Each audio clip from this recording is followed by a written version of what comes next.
Hello there. Welcome to your IMP project. This is done by yourself, Leonardo Juarez, just in the past. And hopefully you're watching this in the future, looking back to it and reflecting on what you've learned in this class. So, let's dive right into it. So, you probably don't remember, but at the beginning of the project, you had some ideas of how you wanted to grab what you learned from the book.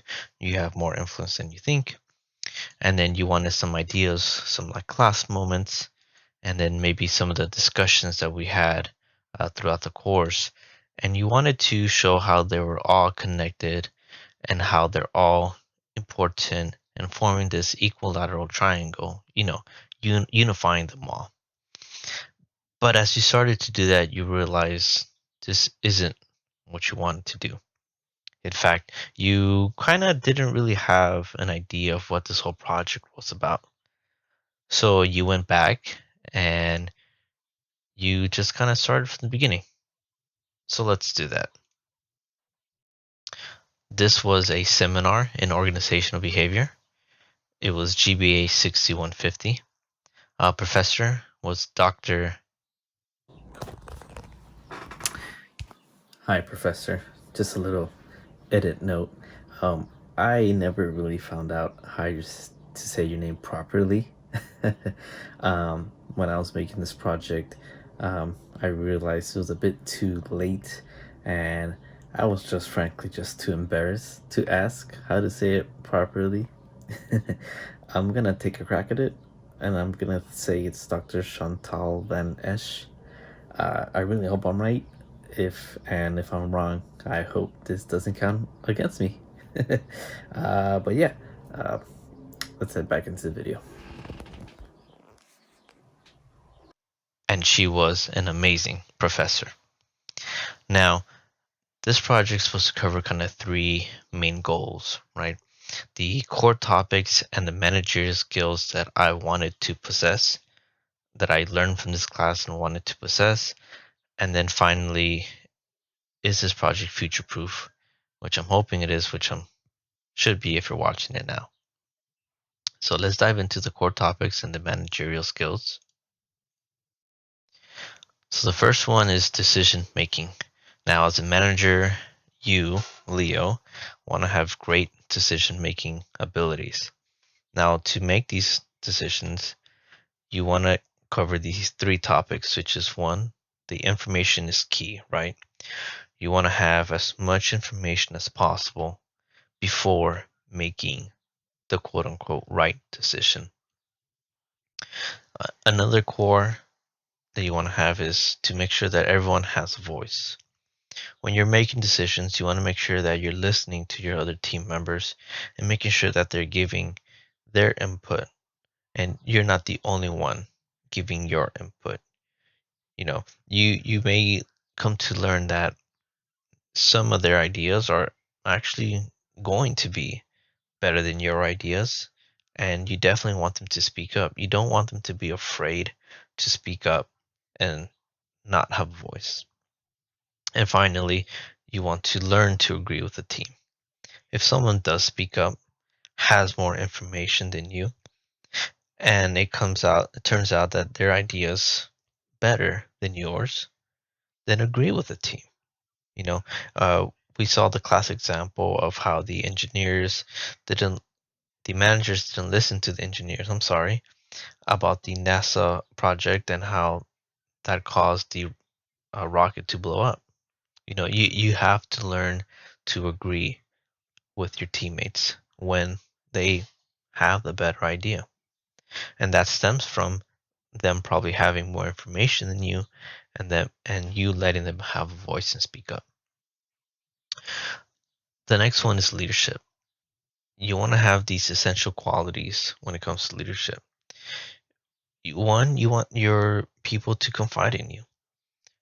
I know you definitely, the manager you have now, she's great, she's amazing, and you can safely confide in her in regards to maybe some troubles you're having with other techs or maybe just some personal troubles, and that is something that you definitely want to keep, learn from, and hold on to. You want your employees to be able to confide in you because that's how you build the great relationships. You want them to respect you.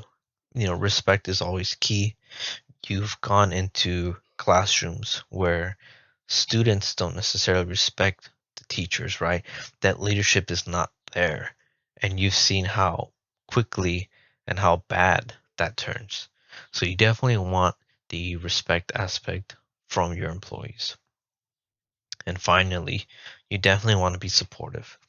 You want to be supportive in their projects that they want to handle, or maybe they want to apply for a better job or a better position, and you want to be supportive. You don't want to hold them down or hold them back. You need to be able to support them and let them know, hey, if you need anything, I am here for you. Finally, the power and influence that you have, right? And these are the three powers that I think you definitely want to have as a manager. First one is reward power. You want to be able to reward, your employees, your staff for doing such a great job. I know that maybe now your manager, even though she's great, she doesn't necessarily reward you, and maybe you would like to get rewarded, receive that recognition, right? So that's definitely something that you probably want to learn from and do that with your future employees, right? You want to reward them for having a great semester or quarter or 2 quarters in whatever field you end up working in. You want to have legitimate power, right? You want to make sure that they know that you worked hard to get to the position that you're in and that you didn't just fall into this position. You are legitimate. I am legitimate, right? You work your butt off to get to where you are now. And you want to make sure that your employees know that because that again goes with the respect aspect of that and that leadership aspect. And finally, the expert power. Uh, you along with legitimate power, expert power goes hand in hand, and you want your employees to know that you are an expert at this. Um, you not only worked your way up there, but you learned so much as you climbed up the ladder. And they can go ahead and ask you all these questions, and you can confidently say like, okay, this is what we're gonna do. These are the steps that we're gonna take because you have that expert knowledge and you have that legitimate knowledge from all the experiences that you've gained. And so combining all these, this is how you become like a great manager. And you realize, maybe it is some type of equilateral triangle. And they are connected and they are equally as important in becoming the best manager that you can be. Now, going back, we wanted to make this future proof, right? We want to make this class future proof. So, what did you learn? You know, at the basis of the class, you learn to be an effective manager. The class has taught you the basics and the fundamentals of how you want to be the best manager possible. You know, the influence, the managerial power, right? You want to be able to influence your employees the way you're managing your team, and you want them to manage their team the same way, if not better. You want your team members to realize, you know what, Leo, you were a great manager, and I wish I had more managers like that. And you will learn to have that influence in people as long as you follow the core topics that we had discussed. And then finally, you learn organizational behavior, and quite literally. This class was maybe not as much work as the beginning, but it was very end heavy, and you learn to stay organized and really change a lot of your bad habits. I mean, in fact, you actually read through a whole book for once since high school, and you kind of learn like, hey, maybe reading isn't so bad. In fact, after you read that book, you have more influence than you think. You picked up your pile of books and you started reading Permanent Record by Edward Snowden. And so far, you've been enjoying it, and hopefully, you finished it over the summer as you told yourself that you were going to do. um, but you changed a lot of your bad habits and you learned to organize your time better, how to manage to do certain parts, maybe discussions certain days, and work on the IMP project another day. Maybe work on the proposal another day. Oh, you got another class. Okay, I can squeeze that in here. So you really learn how to just organize yourself and just remove all of those bad habits. And that's basically it. That's the end of your IMP project. Hopefully, you're doing great in the future. Hopefully, you are in this leadership role. And hopefully, you really are learning from what we learned in this class and just putting it to use. You really do want to be the best manager possible.